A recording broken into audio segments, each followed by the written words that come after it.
मरकजी वजीर किरण रिजिजू मसला कश्मीर पर साबिक वज़ीर-ए-आज़म जवाहरलाल नेहरू पर मुसलसल हमलावर हैं। ताज़ा हमला उन्होंने एक आर्टिकल के जरिए किया है।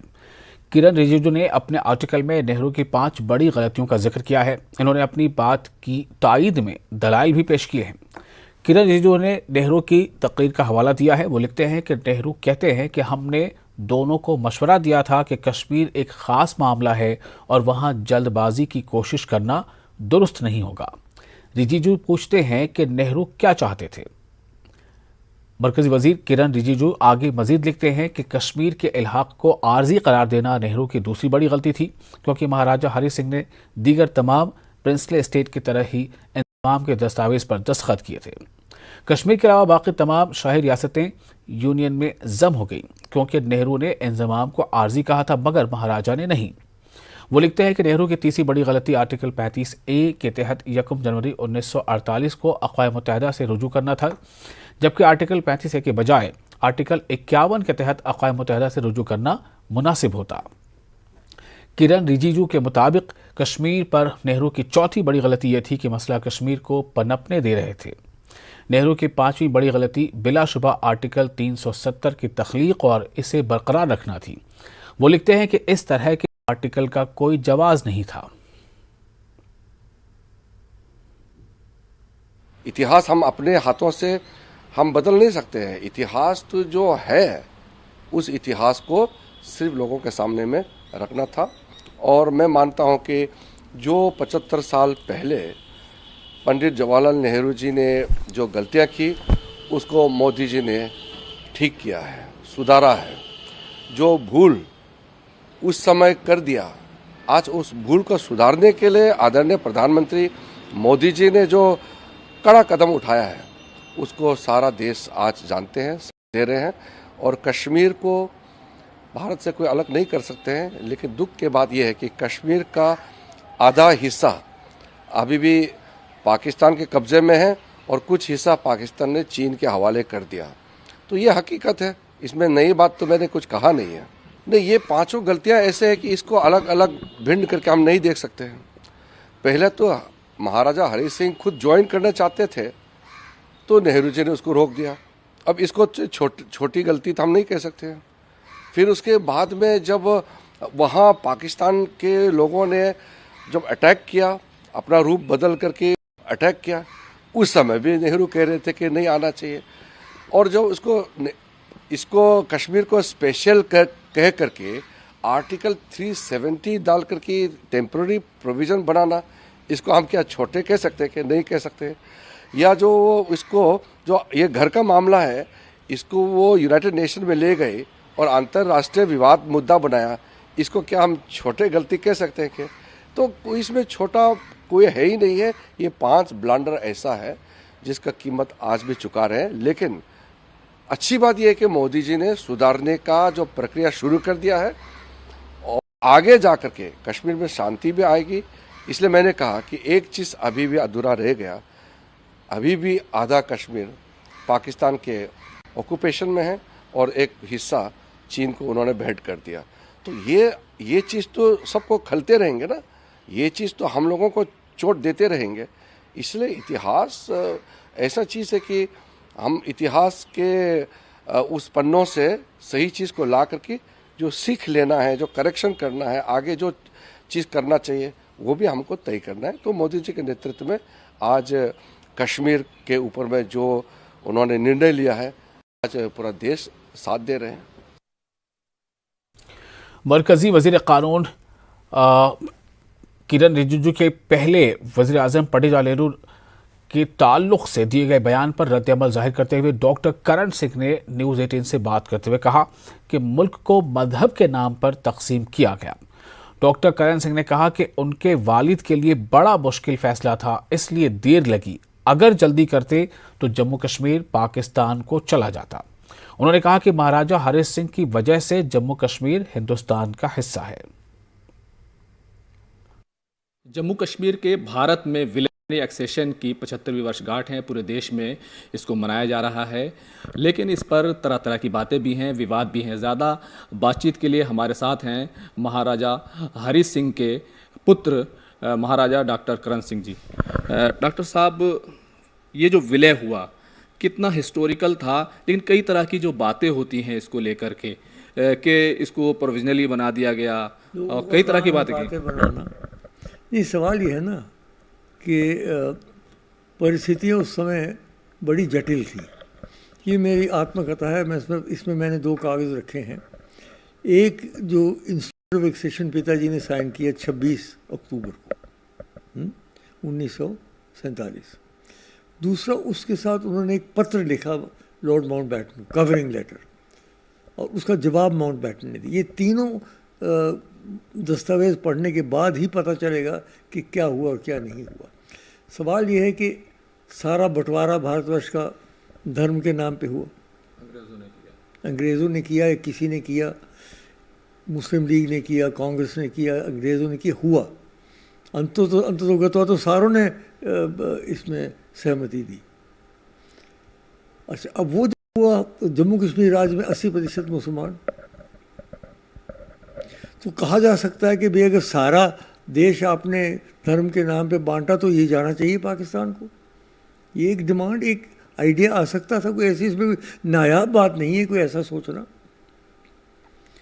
तो पिताजी के लिए बड़ा कठिन था कि 80% लोग मुसलमान थे, सारी सड़कें वहाँ से जाती थी, सारी बिजली वहाँ से, कारोबार वहाँ से जाता था, लेकिन वो जानते थे कि भाई वहाँ का निज़ाम जो है वो क्या होता क्या नहीं होता, इसलिए उन्होंने थोड़ा देर लगी। और को जो ये कहा जाता है ना जल्दी करते, ये गलत है। जल्दी करते तो पाकिस्तान को जल जाते, तो फिर आप खुश हो जाते। सर आप कह रहे हैं जल्दी करते, लेकिन जो इस तरह का विवाद पैदा किया जाता है, कहा जाता है कि महाराजा हरि सिंह रियासत को, स्टेट को आज़ाद रखना चाहते थे, भारत में विलय नहीं चाहते थे, लेकिन उसके काउंटर में भी कई तरह की बातें हैं। उसमें कोई जुल्म थोड़ी है। उन्होंने जो चिट्ठी लिखी माउंटबैटन को, उसमें उन्होंने लिखा, I was considering which of the 2 dominions to join और whether it would be better for my state to stand independent, of course with good relations with both. ऐसी उसमें कौन सा भाई वो हो गया। देखिए ना आप, आज ये लोग समझते हैं कि भाई जम्मू कश्मीर को तो हिंदुस्तान में आना ही आना था, ज़रूरी नहीं था, तो पिताजी की वजह से बच गया, नहीं तो सारी रियासत गई थी पाकिस्तान को। क्या महाराजा ये चाहते थे कि कश्मीर को एक स्पेशल रियासत के तौर पर, स्पेशल केस के तौर पर देखा जाए? कश्मीर था ही स्पेशल केस शुरू से, क्योंकि सवाल ये है ना, अब इस वक्त तो लोगों के जहन में, दिमाग में नहीं आ सकता कि क्या हालात थे उस वक्त जब मुल्क का बंटवारा हो गया, लाखों लोग घर से बेघर हो गए, कत्ले आम हुआ। तो उस वक्त हालात, ये तो आप समझिए कि जितनी रियासत आई है वो भी बापू जी की वजह से आई। उनको दोष दे रहे हैं कि वो देर से की, क्या क्या करते वो, उनके दोनों तरफ से प्रेशर थे। तो ये जो आप कह रहे हैं कि वो उससे पहले विलय करना चाहते थे या एक्सेशन करना चाहते थे, इसके बारे में मुझे तो कोई जानकारी नहीं है। लेकिन ये भारत पर ये आरोप अंतर्राष्ट्रीय स्तर पर और सब जगहों से इस तरह का आरोप लगता है, भारत ने जनमत संग्रह नहीं कराया, जबकि पाकिस्तान ने कभी शर्तें पूरी ही नहीं की, वो हटा ही नहीं। तो मैं कह रहा हूँ, आप पढ़ लीजिए जो एग्रीमेंट हुआ, सबसे पहला ये है कि पाकिस्तान ट्रूप्स विड्रॉ करेंगे। उन्होंने ये भी कहा कि it is a breach of international law, जो आगे ओएन डिक्सन ने कहा, और कहा कि भाई वो यूनाइटेड नेशन कहा कि वो विड्रॉ करेंगे पहले totally, they will hand back the state administration, उसके बाद इंडियन आर्मी ग्रेजुअली रिड्यूस करेगी। उन्होंने शर्त ही नहीं पूरी की, कैसे होता जनमत। पूरे तौर से भारत पर यह आरोप लगाना कि भारत ने जनमत संग्रह नहीं किया, कश्मीर का विवाद जो है इसकी वजह से बना हो, ये पूरी तरह गलत है। हाँ गलती है, क्योंकि अगर नहीं भारतवर्ष गए वहाँ और उन्होंने वो एग्रीमेंट, यूनाइटेड नेशंस का एग्रीमेंट हुआ, अगर उसके तहत पाकिस्तान विड्रॉ कर देते तो प्लेबिसाइट हो जाना था। नहीं हुआ क्योंकि उन्होंने विड्रॉ नहीं किया, तो भारतवर्ष के ऊपर कैसे आरोप लगा रहे हैं। क्या जो आर्टिकल 370 बना फिर उसको 306 के तहत रखा गया, क्या ये भी महाराजा हरि सिंह चाहते थे या ये गवर्नमेंट की तरफ से कैसे हुआ? याद रखिए उस समय संविधान नहीं बना था, भारतवर्ष का भी बन रहा था, हमारे यहाँ भी वहाँ वो कॉन्स्टिट्यूएंट असेंबली थी, तो कोई ना कोई रिलेशनशिप तो जम्मू कश्मीर का भारतवर्ष के साथ रखना था ना। तो जहाँ तक मैं समझ पाया हूँ, मैं वकील नहीं हूँ, जहाँ तक मैं समझ पाया हूँ 370 जो है वो इसलिए था कि ये एक सेतु जम्मू कश्मीर और भारतवर्ष के बीच में है, इसलिए इसका महत्व था। और 306 का जहाँ तक प्रश्न, याद रखिए 1929 में पिताजी ने ये कानून लाया स्टेट सब्जेक्ट का। क्यों? अगर ज़मीन खुल देते तो पंजाबी सब ज़मीन खरीद लेते, उनके पास बहुत पैसा था, कश्मीरी बेज़मीन हो जाते। आज कोई लैंडलेस लेबर कश्मीर में नहीं है, वहाँ कोई काम पड़ता है तो बिहार से लेबर आती है।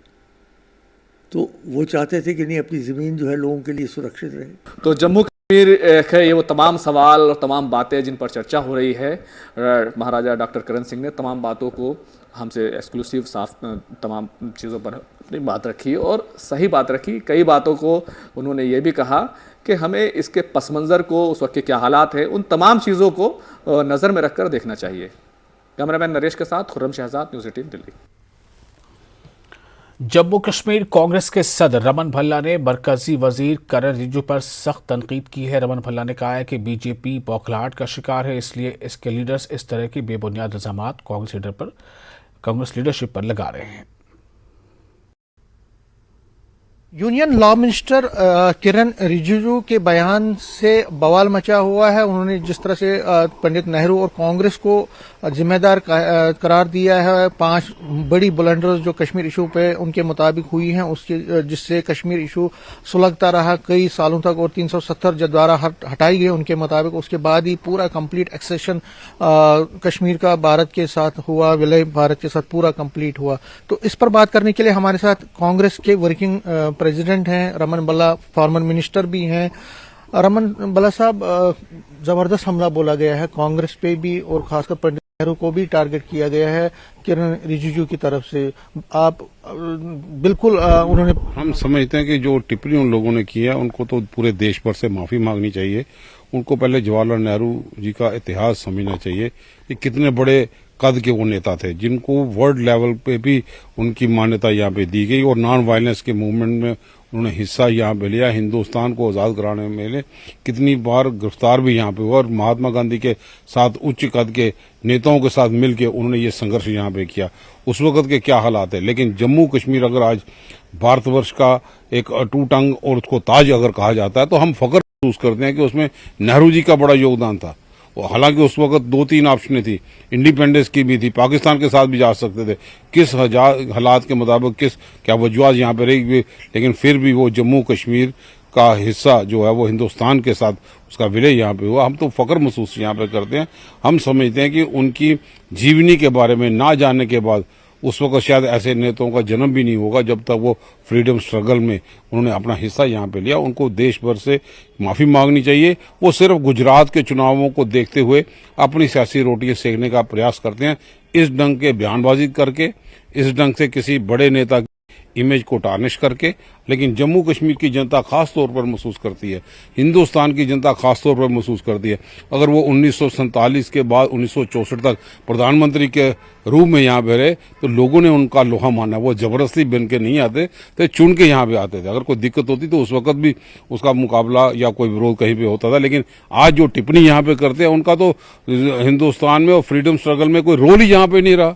आज वो बातें करते हैं हिंदुस्तान को नेताओं की बात करने के लिए, जिन पार्टी के नेताओं ने अपनी जानें निछावर करके और आगे भी जानें निछावर करने के लिए तैयार हैं, हिंदुस्तान को मजबूत करने के लिए तैयार हैं। आज उसका उदाहरण गांधी जी के माध्यम से उनको पता चल गया। ये बुखलाहट है भाजपा की, जो उनके पूर्वजों का नाम लेके उनकी इमेज को टार्निश करना चाहते हैं। आज क्या हिंदुस्तान में भारत जोड़ो यात्रा जिस ढंग से राहुल गांधी जी ने अभियान यहाँ पे छेड़ा है तो पूरे हिंदुस्तान साउथ एक तरफ यहाँ पे होता जा रहा है। उनकी भाजपा की जमीन खिसकती जा रही है। शायद यही वजह है कि उनके बुखलाहट के माध्यम से इस ढंग से हमला करते हैं। लेकिन जम्मू कश्मीर में, हिंदुस्तान में अब लोग समझ चुके हैं। नेहरू जी इतने वीर रखने वाले लोग थे जिन्होंने 5 सूत्रीय कार्यक्रम के माध्यम से आज हिंदुस्तान बुलंदियों को यहाँ पे जा रहा है। तो उन लोगों ने वो काम किया। अब तो BRDO या जिसने महकमे के तहत जिन्होंने IIT उन चीजों का रखा, आज जिस एम्स की संगे बुनियाद ये उनके दूरंदेशी नीयत थी। दूरंदेशी के माध्यम से मैं समझता कितने वीनियर लीडर थे कि महाराजा हरि सिंह जी को किसी ढंग से भी समझा के उन्होंने हिंदुस्तान का हिस्सा यहाँ पे बनाया। हम फख्र महसूस करते हैं उसी तंजीम के एक सिपाही होने के नाते कि नेहरू जी की कंट्रीब्यूशन, जिन्होंने देश के नाम पे अपनी सारी संपत्ति दे दी। ये देश की संपत्ति तो बेचने वाले लोग हैं, ये क्या उसके नेहरू के बारे में टिप्पणी करेंगे? उनको माफी मांगनी चाहिए पूरे देश से, जिस ढंग से इस महान नेता के बारे में वो टिप्पणी यहाँ पे कर रहे हैं। एक और सवाल है कि क्या आपको नहीं लगता, आप तो बात करेंगे क्योंकि आप डिफेंड भी करेंगे, लेकिन आपको नहीं लगता कि नेहरू साहब ने जो तो 370 धारा 370 को यहाँ पे रखा, मतलब उन्हें एक्सेप्ट कि हाँ 370 यहाँ पे रहना चाहिए, उससे और बाकी जितने भी जैसे यूएन में वो चले गए, कहीं ना कहीं कुछ गलतियां हुई हैं? नहीं, मैं समझता हूँ उस वक्त के क्या हालात यहाँ पे रहेंगे या उस वक्त के बारे में हम पीछे जाना इतिहास नहीं। जो आज हम महसूस करते हैं कि किस ढंग से हम लोग आज जो लोग तोड़ने का दावा करते हैं, जिसका जिक्र आपने किया, तोड़ने के बाद जम्मू कश्मीर में क्या मिला? आज जिसके दावा ये रिजू जी करते हैं वो उस दफा को लेके आज जम्मू कश्मीर में बेरोजगारी चरम सीमा में पहुंच गई है। आज यहाँ के लोकल बाहर के लोगों को, वोटर्स को शामिल करने के लिए कितने जम्मू कश्मीर में बवाल यहाँ पे मच रहा है। यहाँ पे एग्रीकल्चर लैंड को बिल्कुल स्क्यूज यहाँ पे किया जा रहा है, हमारे यहाँ पे नहीं है। अब भारत के या बाहर जो जगह के खास तौर पे पैकेज यहाँ पे दिया था, लोग अपने आप में फख्र महसूस करते थे कि उन लोगों के लिए खास तवज्जो यहाँ पे दी गई है ताकि अच्छे ढंग से ये रियासत के लोग फल पड़े, फूलें और आगे बढ़ पाएं। आज तो ये उम्मीद नहीं थी कि रियासत के टुकड़े हो जाएंगे। ये रियासत के टुकड़े करने वाले लोग हैं और हमारे कन्याकुमारी से कश्मीर तक जोड़ने वाले लोग वो कांग्रेस के नेता ही थे, जिसमें जवाहरलाल नेहरू जी का बहुत बड़ा योगदान है। साफ कह रहे हैं कि ये बीजेपी की बौखलाहट है और बीजेपी इस चीज को इसीलिए हाईलाइट कर रही है क्योंकि वो बाकी मोर्चों पे नाकाम रही है और इनका ये दावा है कि पंडित नेहरू हो या कांग्रेस है, उन्होंने बलिदान दिया है नेशन के लिए और जो हालात वहां के उस टाइम के थे उसी मुताबिक उन्होंने जो फैसले किए हैं उस पर नुक्तेचीनी करने का बीजेपी को कम से कम कोई भी हक नहीं है। कैमरामैन बंटी के साथ में समीर भट्ट, न्यूज़ 18 जम्मू। तो ये थे रमन भल्ला, कांग्रेस के वर्किंग प्रेसिडेंट जम्मू कश्मीर। आगे बढ़े जम्मू कश्मीर कांग्रेस के वर्किंग प्रेसिडेंट ने जो बातें बताई हैं उन्होंने सीधे तौर पे साफ तौर से कहा है कि ये इस वक्त नहीं है ऐसे सवालात करने का, बल्कि ये मौका है फिर से तरक्की के बारे में सोचने का। और आगे बढ़ते हैं, नेशनल कांग्रेस के लीडर शेख बशीर अहमद ने जवाहरलाल नेहरू के फैसलों का दिफा किया है। उनका कहना है कि नेहरू ने उस वक्त के हालात को पेश नजर रखकर फैसला लिया था। नेशनल कॉन्फ्रेंस के सीनियर लीडर और former MLC Sheikh Bashir Ahmad sir, उन्होंने 5 गलतियां गिनाई जिसमें उन्होंने कहा कि 370 को यहाँ पे लाना, यूएन में ले जाना, कश्मीर इशू को, एक्सेशन को प्रोविजनल से ताबीर करना और इसको एक ऐसा तासुर देना कि ये मीडिएशन से होगा या इसको एक स्पेशल केस से ताबीर करना, ये गलतियां उन्होंने की है। उसका खामियाजा लोगों को सालों साल उठाना पड़ा। ये तो बीजेपी का एक मुद्दा बन गया है। ये टारगेट करते हैं पंडित जवाहरलाल नेहरू को और ये कहते हैं कि पंडित जवाहरलाल नेहरू गलत था। इसी मामले में नहीं, हर मामले में उनको गलत ठहराने की कोशिश करते हैं। रज्जू जी जो हैं, जो हमारे इस वक्त मिनिस्टर हैं, काश वो 1947 में पैदा होते और वो देखते कि 1947 था जब हिंदुस्तान आज़ाद हुआ तो हिंदुस्तान की हालत क्या थी, जम्मू कश्मीर की हालत क्या थी। और ये जो कहते हैं कि जो एक्सेशन था, ये जो कॉन्स्टिट्यूशन के अंदर 370 प्रोविजनल था या टेम्पररी था, ये 1947 के अंदर जो अम्बेडकर, बाबा साहेब अम्बेडकर थे जिन्होंने कॉन्स्टिट्यूशन ड्राफ्ट किया था और उस वक्त की जो कैबिनेट थी वो उन्होंने उस वक्त के हालात के मुताबिक ड्राफ्ट किया था। मरकजी वज़ीर दाखिला अमित शाह ने कहा कि दफ़ा 370 के खात्मे के बाद जम्मू कश्मीर तरक्की की राह पर गामजन हुआ है। अमित शाह ने 5 अगस्त 2019 के बाद जम्मू कश्मीर में हुकूमत की काविशों का खास तौर से जिक्र किया। उन्होंने कहा कि जम्मू कश्मीर में दहशतगर्दी के वाक़यात में नुमाया तौर पर कमी आई है। उनका कहना है कि जवानों की शहादत में भी कमी आई, साथ ही शहरियों की हलाकतों में भी बहुत हद तक कमी आई है। अमित शाह ने कहा कि 2019 के बाद जम्मू कश्मीर में सरमायाकारी में भी भारी इजाफा हुआ है। 370 को जम्मू कश्मीर में निरस्त करने के बाद जम्मू कश्मीर में लोकतंत्र और शांति के एक नए युग का प्रणिपात हुआ है। 5 अगस्त के पहले के 37 महीने और 5 अगस्त के बाद के 37 महीनों में आतंकवादी घटनाओं में 34% की कमी आई है। सुरक्षा बलों की मृत्यु में 64% की कमी आई है और नागरिकों की मृत्यु में 90% की कमी आई है। ये बहुत बड़ी उपलब्धि है और आज जम्मू कश्मीर में 35,000 से ज्यादा चुने हुए प्रतिनिधि 35,000 से ज्यादा चुने हुए प्रतिनिधि पंचायत से लेकर तहसील पंचायत, जिला पंचायत, इस सभी जगह लोकतंत्र को प्रस्थापित होने में देश को सफलता मिली है। और 2019 के पहले आजादी के बाद 19,000 करोड़ का इन्वेस्टमेंट जम्मू कश्मीर में कुल आया था। अब 57,000 का इन्वेस्टमेंट सिर्फ 3 साल के अंदर जम्मू कश्मीर में आया है, जो बताता है कि जम्मू कश्मीर अब विकास के रास्ते पर आगे बढ़ चुका है। अखनूर में चौकी चौरा के करीब बस हादसा, अफराद और 19 अफराद इस हादसे में जख्मी हो गए। जख्मी अफराद को GMC अस्पताल जम्मू रेफर किया गया है। बस का ब्रेक फेल होने की वजह से ये हादसा पेश आया। बस जम्मू से मेंढर जा रही थी। तो इस वक्त की ये एक अहम खबर है। अखनूर में चौकी चौरा के करीब बस हादसा पेश आया है। इस हादसे में 19 अफराद जख्मी हो गए। तब जख्मी अफराद को GMC अस्पताल जम्मू रेफर किया गया है। बस का ब्रेक फेल होने की वजह से ये हादसा पेश आया। बस जम्मू से मेंढर जा रही थी।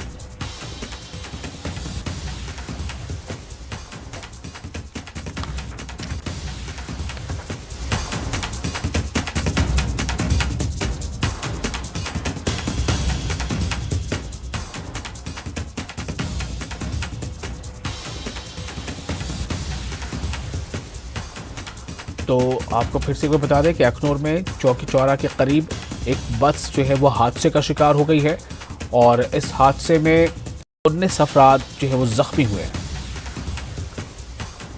ये हादसा पेश आया है अखनूर में चौकी चौरा के करीब और तमाम 19 अफराद जो जख्मी हुए हैं उन्हें GMC अस्पताल जम्मू रेफर किया गया है। बस का ब्रेक फेल होने की वजह से ये हादसा पेश आया, ऐसा बताया गया है। और जम्मू रेलवे स्टेशन पर डेटोनेटर बरामद किया गया है। एक और अहम खबर, जम्मू रेलवे स्टेशन पर डेटोनेटर बरामद किया गया है। हिफाजती दस्तों ने डेटोनेटर को नाकारा बना दिया है और दहशतगर्दों का ये एक मंसूबा था जिसे नाकाम कर दिया गया है। जम्मू रेलवे स्टेशन पर डेटोनेटर बरामद और इस डेटोनेटर को हिफाजती दस्तों ने नाकारा बनाया।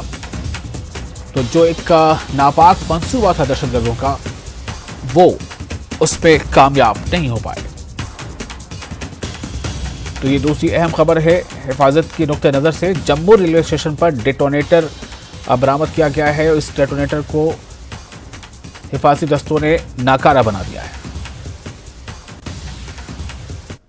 ये SSP का ऑफिस है जहां पे वो जो एक्सप्लोजिव मिले हैं वो यहाँ पे रखे गए हैं। कुछ देर पहले चंदन कोहली जो SSP जम्मू हैं वो यहाँ पे मौजूद थे। अब जो है अब तफ्तीश ये जाएगी कि वो जो एक्सप्लोजिव थे वो कब रखे गए, किसने रखे वहां पे, क्योंकि ये बहुत बड़ी चिंता की बात है। जम्मू रेलवे स्टेशन को वापस निशाना बनाने की ये एक कोशिश थी जिसको नाकाम बनाया गया है जम्मू पुलिस की तरफ से। आप देख सकते हैं कि इस वक्त जो सीनियर ऑफिसर्स हैं वो इस वक्त मौजूद हैं यहाँ SSP ऑफिस जो जम्मू रेलवे स्टेशन के पास है।